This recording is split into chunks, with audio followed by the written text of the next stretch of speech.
أعوذ بالله من الشيطان الرجيم.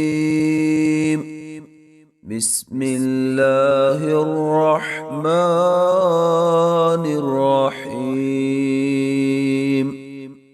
وقال الملك إني أرى 7 بقرات سمان يأكلهن سبع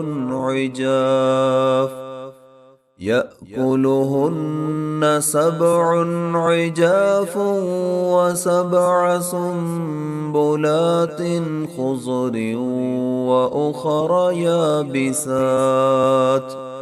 يا أيها الملأ أفتوني في رؤياي إن كنتم للرؤيا تعبرون. قالوا أضغاث أحلام وما نحن بتأويل الأحلام بعالمين.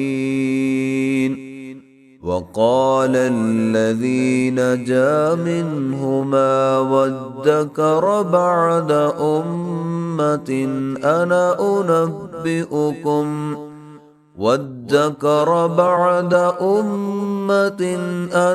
أنبئكم بتأويله فأرسلون. يوسف أيها الصديق أفتنا في 7 بقرات سمان يأكلهن 7 عجاف و7 سنبلات خضر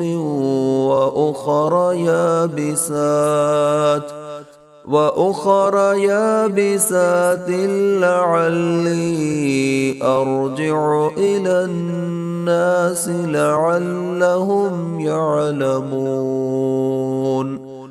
قال تزرعون 7 سنين دأبا فما حصدتم فذروه في سنبله إلا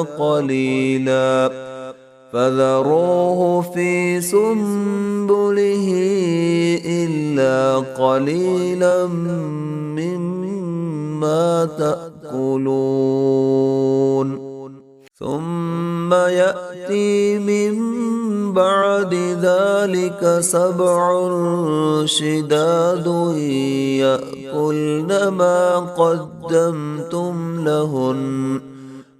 قدمتم لهن إلا قليلا مما تحصنون.